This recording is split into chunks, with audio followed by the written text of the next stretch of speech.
What if the struggles you're facing weren't just about you? What if your anxiety, your relationships, your patterns weren't personal failures, but responses to something much bigger? The truth is, trauma doesn't start with us, and it doesn't exist in isolation. It can be shaped by systems, carried through generations, and lived out in ways we don't always recognize. Today, I want to walk you through something deeper.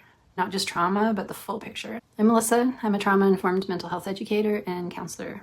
And in this video, we're going to talk about colonialism and patriarchy, invisible forms of abuse, intergenerational trauma, and what healing actually requires, because these are not all separate issues. They are connected. And once you see those connections, you can't unsee them. Let's start with something we're not taught enough. Violence is not just random. It's shaped by system. Colonialism disrupted Indigenous ways of life, governance, families, connection to land and identity, and patriarchy layered onto that, normalizing power, control, and hierarchy. So now we live in a system that quietly decides who is believed, who is protected, and who is searched for, or who's forgotten. This is especially visible in the crisis of missing and murdered Indigenous women and girls.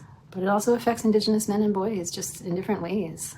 This is about systems creating conditions where harm becomes more likely. Now here's where it gets closer to home, because those systems don't just stay out there, they show up in our relationships. Not all abuse looks like what we expect. Some of the most harmful patterns are invisible. They don't leave bruises, no obvious evidence, but there's control. Invisible abuse can look like gaslighting, financial control, monitoring your phone or location, isolating you from support, making you feel like everything is your fault. And one of the most important questions you can ask is, what happens when you say no? If saying no leads to fear, punishment, or consequences, that's control. And this is where it gets even more confusing, because sometimes control is disguised as healing language. We hear a lot about boundaries, but not all boundaries are healthy. A healthy boundary protects you. A weaponized boundary controls someone else. For example, if this conversation becomes unsafe, I'm going to step away. That's a boundary. If you bring this up again, you're violating my boundary. That's control. And for survivors, this can create so much confusion because it makes you question your own reality. Okay, now let's zoom out again.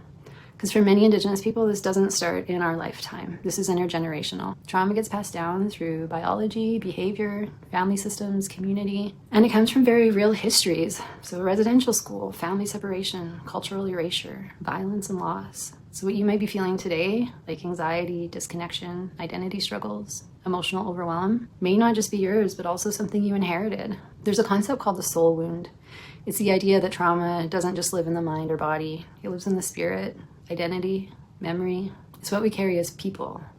And that's why healing can't just be surface level. When we connect all of this together, we start to see a pattern.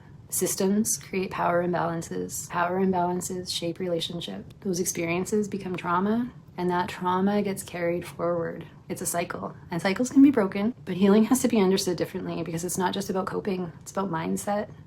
Healing requires cultural reconnection, language, ceremony, land, identity, and community. It can look like safe spaces, support systems, relationships. And when we look at structural change, better systems, better responses, accountability, and something really important, matriarchal leadership. It's not to exclude men, but to recenter care, responsibility, and relational accountability. Because when communities are rooted in care, everybody becomes safer. If you support others or even yourself, this is important. Instead of asking, why don't they leave? Ask what happens if they try. Survivors are not failing to act. Often they are just managing risk on a day-to-day.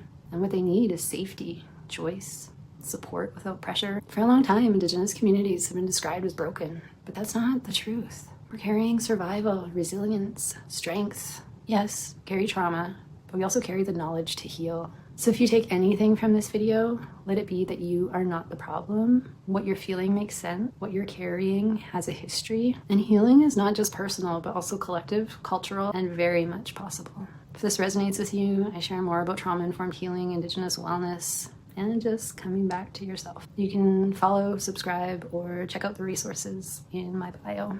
And if you're on your own healing journey, just know you're not alone in it.